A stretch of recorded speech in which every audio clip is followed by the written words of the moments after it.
Hello दोस्तों, स्वागत है मेरे चैनल में। मैं रणधीर सिंगर। मैं फिर एक नया वीडियो लेके आया हूँ जिसमें हम चर्चा करेंगे जवान के कलेक्शन के बारे में। जो 8वें दिन में उसका क्या कलेक्शन रहा, क्योंकि कल तो प्रेडिक्शन था और अभी आंकड़ा आ गया है कि जवान ने अपने 8वें दिन में कितना कमाई किया है और 9वें दिन का उसका एडवांस बुकिंग क्या रहा है। और ये भी बताएंगे कि गदर, एक ही वीडियो में, कि गदर आज कहाँ है और उसने कितनी कमाई की है। और जब गदर जो रिलीज हुई थी उसके सामने बड़ी बड़ी मूवी थी, उसके उसके साथ उसको बजट छोटी थी, उसके साथ उसके बहुत ही निगेटिव रिव्यू आए थे। मीडिया से लेकर यूट्यूब चैनल पे जितने भी बॉक्स ऑफिस के रिव्यू देते हैं, उन्होंने तो मतलब इतना गंदा रिव्यू किया कि उनके हिसाब से मतलब देखने नहीं चाहिए। केआरके जैसे लोग आज भी बोलते हैं। ये मैंने केआरके का एक ट्वीट पढ़ा जिसमें लिखता है कि फ्लॉप स्टार सनी देओल। मतलब मुझे लग रहा है कि सनी देओल ने अपनी लाइफ में अगर ये पीरियड छोड़ दिया जाए, उसके अलावा जितने सुपरहिट पिक्चर दिए अपने कंधे पे, कोई डायरेक्शन, कोई कितनी पिक्चर तो हिट हुई, लोग डायरेक्टर को भी नहीं जानते होंगे। जिद्दी हो गया, ऐसे कितनी पिक्चर, जीत हो गया, मतलब वो, मतलब सन्नी देओल के नाम पे पिक्चर चली, अपने कंधे पे, कोई कहानी स्टोरी कुछ नहीं। वो ठीक है, स्टोरी अच्छी है, मैं कह रहा हूँ कि कोई नहीं। सनी देओल का एक टाइम था कि सनी देओल जिस मूवी में रहते थे वो पिक्चर सुपर हिट होती थी। और उस तरह का कैलिबर, जो बंदा सिंगल स्क्रीन में अगर अंदर से डायलॉग मार रहा है तो बाहर, जो बाहर खड़े हैं उनको भी सुनाई देता था वो, और वो भी क्लियर आवाज के साथ। लेकिन एक मूवी देखा होगा आपने, वो मूवी का नाम है द कश्मीर फाइल। उस मूवी में एक डायलॉग है जो बड़ा मशहूर है और वो बहुत फिट बैठता है कि गवर्नमेंट तुम्हारी है लेकिन सिस्टम हमारा है। आप जाकर देखिए, जो भी व्यक्ति जवान या पठान के विषय में कोई भी निगेटिव बात करता है तथ्यों के साथ, ऐसा नहीं कि कोई, मैं जैसे बताया कि भाई मंडे के बाद जवान का जो कलेक्शन है, एडवांस बुकिंग है या कलेक्शन है, वो गिरता जा रहा है।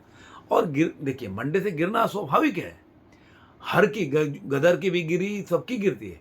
लेकिन 50%, 58% इस तरह का अगर उसके कलेक्शन एडवांस बुकिंग में गिरावट होगी तो क्वेश्चन उठेगा। मतलब अगर मान लीजिए कि 40 का 30 हो रहा है या 25 हो रहा है तो समझ में आता है। लेकिन 60%, 58% गिरावट हुई मंडे में, तो आप सोचिए कि कोई भी सवाल पूछेगा, आप देख लीजिए, एक बाढ़ सी आ जाती है ऐसी चैनलों का, ऐसे जो बोलने वाले लोग हैं और उस पर वीडियो भी बनाते हैं, वो कमेंट भी करते हैं, शाहरुख हेटर की ये हालत है, शाहरुख हेटर वो है, शाहरुख हेटर का रो रहे हैं आईसीयू में, और गंदे गंदे वर्ड यूज करते हैं। और उनकी इस वीडियो को कैसे प्रमोट किया जाता है, कैसे व्यू आता है, आप देखेंगे कुछ तथ्य नहीं होता। देखिए, आंकड़ा तो 1 मिनट का खेल है सारा, 1 मिनट में बता देंगे। लेकिन 4 मिनट का वीडियो अगर 1 घंटा रिलीज होता है, 30,000, 35,000 उसके व्यू आ जाते हैं।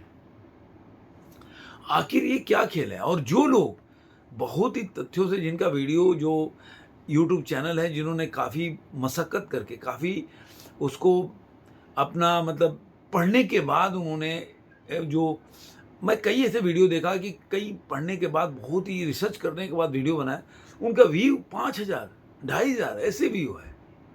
आप सोचिए कि नैरेटिव क्या है, मत कितना कंट्रोल है सोशल मीडिया पे। आप जाकर देखिए सोशल मीडिया पे, आप ट्विटर पे चले जाइए, वहां पे ट्रेंड, और इसको कांग्रेस, जो विपक्षी लोग हैं, वो भी सपोर्ट कर रहे हैं। तो ये ट्रेंड एक ऐसा सिस्टम है कि आप इनके खिलाफ में बोलकर, सही बात भी, आप सोशल मीडिया पे ना अपने चैनल को ग्रो करा सकते हो, ना सर्वाइव कर सकते हो। मैं तो फील कर रहा हूं इन चीज़ों को, और मैंने तथ्य के साथ, मैंने जब भी ऐसा वीडियो थंबनेल के साथ डाला है, उसका व्यू अचानक से गायब हो जाता है, सोचिए। और मैं अगर कोई अगर तारीफ करने का थंबनेल डाल दिया तो वो व्यू चल जाता है। आखिर क्यों? तुम कंटेंट तो देखो कि अगर मैंने कोई अगर बना के डाला हुआ है तो ऐसे क्या गलत है उसमें? ऐसे क्या चीज़ है कि जिसकी वजह से मेरा वीडियो नहीं देखना चाहिए? या किसी का भी, मैंने तो बहुत लोगों का देखा, नाम बता दूंगा आपको। आप जाइए, आप डाल के देखिए, टैग डालिए और देखिए ये फेक कलेक्शन है, और देखिए उनका व्यू देखिए, आपको दिखेगा कि कहीं भी उनका व्यू नहीं आ रहा है। लेकिन जो ऐसे ऐसे चैनल हैं कि 5 मिनट तो केवल बोलते रहते पहले वाला कलेक्शन के बारे में, और उसमें बोलेंगे आप शाहरुख खान के ज़बरदस्त फ़ैन हैं तो आप मेरे चैनल को सब्सक्राइब कीजिए, और कोई वीडियो आदमी भी नहीं होता, केवल शाहरुख खान के जितने मूवी का फोटोग्राफ्स हैं वो डाल के उनको बना दिया, और वो आप जो है 30-35 हज़ार 50 हज़ार मतलब व्यू है। तो ये जो नैरेटिव है, इससे भाई लड़ना बहुत मुश्किल काम है। आपका सपोर्ट रहेगा तो हम लोग प्रयास करेंगे टिकने का। ये बहुत मुश्किल काम है भाई, इन लोगों के साथ लड़ के और खड़े रहना भी। क्योंकि ये जो चालू हो जाते हैं ना भाई, ये नहीं देखते कि बंदा बोल रहा है उसमें तथ्य है कि नहीं। आप जाके चेक कर लो, अगर गलत बोल रहा है तो। अब जैसे मैंने बोला, अभी जवान का कलेक्शन है आज का, अभी 8वें दिन का, मैंने कल आपको प्रेडिक्शन बताया था कि जवान का जो 8वें दिन में जो टिकट सेलिंग हुई थी वो हुई थी 1,82,975, ठीक है।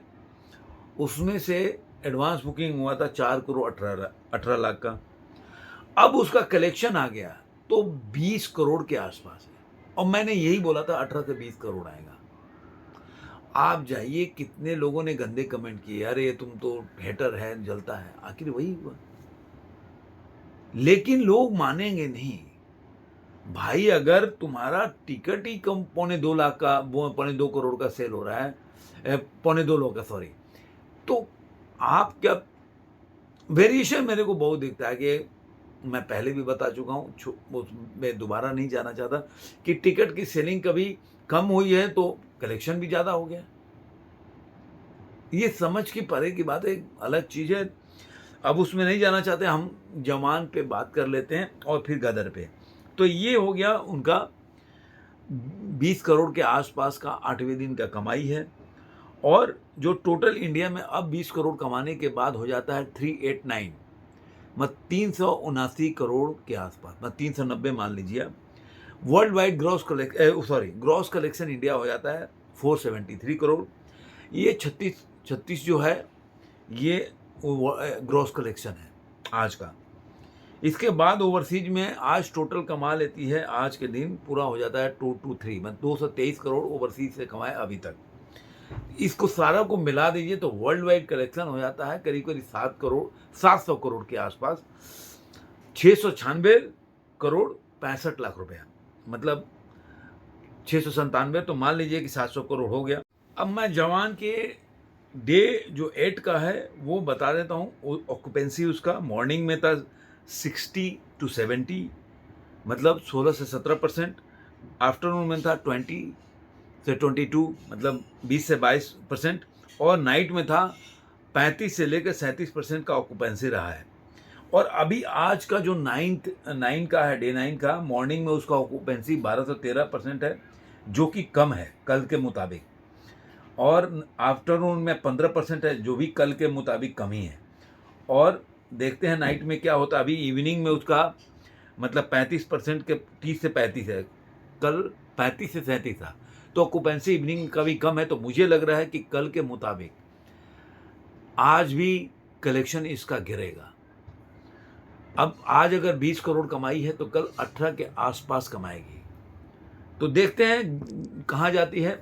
इसके साथ ही मैं ये भी बता देता हूँ कि इसने तमिल और तेलुगु से कितना कमाया है। इसने थर्सडे को कमाया था 9.50, मतलब 9.5 करोड़ रुपया। फ्राइडे को 7 करोड़ कमाया था। सैटरडे को कमाया था 9 करोड़ 11 लाख रुपया। संडे को कमाया था 8 करोड़ 47 लाख रुपया। मंडे को केवल 2 करोड़ 42 लाख रुपया, और ट्यूसडे को 2 करोड़ 52 लाख रुपया, और वेडनेसडे को 2 करोड़ 53 लाख रुपया, और थर्सडे को कल 1 करोड़ 80 लाख रुपए कमाया, जो टोटल हो जाता है कल तक, मतलब 8वें दिन तक 43 करोड़ 35 लाख रुपया। जिसकी वजह से जो अपने कमाल खान हैं वो बहुत ही नाराज़ हैं। वो बोल रहे हैं कि हमें ना साउथ की पिक्चरें नहीं देखनी चाहिए, क्योंकि साउथ के लोग जो हैं अपनी जवान नहीं देख रहे हैं। तो हमें भी साउथ की पिक्चरें नहीं देखनी चाहिए। अब आते हैं गदर 2 पे। गदर 2 का जो पूरा वीक था, पहला वीक में कमाया था 284 करोड़ रुपया, दूसरे वीक में 134.47, मतलब मैं हिंदी इंग्लिश दोनों में बोल देता हूँ, हिंदी में ही बोलते हैं, 134 करोड़ रुपया और 47 लाख रुपया। तीसरे वीक में कमाया 63 करोड़ 35 लाख रुपया। चौथे वीक में कमाया 27 करोड़ 55 लाख रुपया। अब पांचवें वीक में, अब छठा वीक शुरू हो गया, पांचवें वीक में 7 करोड़ 28 लाख रुपया। मतलब टोटल हो जाता है आपका 517 करोड़ 28 लाख रुपया, जो कि जवान से, अब मान लीजिए कि पठान से 3-2 आपको 5 करोड़ पीछे है। अब 5 करोड़ कितने दिन में कमाती है वो इसके हिसाब से पता चलेगा, क्योंकि अभी उसको थिएटर भी कम मिल रहे हैं और उसकी कमाई भी डाउन जा रही है, जो 1 करोड़ के नीचे आ गया, 50 लाख डेली कमा रही है। तो अगर वो भी कंटिन्यू रहा, अब सैटरडे संडे में पता चलेगा जो आज और कल में कितनी कमा रही है, तो पता चलेगा कि अगर 1 करोड़ 80 लाख तक कमा लिया तो मान सकते हैं कि मतलब अगले हफ्ते तक ये पठान के रिकॉर्ड को तोड़ देगी। आपको ये वीडियो कैसा लगा ज़रूर बताइएगा कमेंट बॉक्स में, और आपके यही सपोर्ट चाहिए और सपोर्ट बनाए रखिए। धन्यवाद, फिर मिलेंगे किसी नए एपिसोड में। धन्यवाद।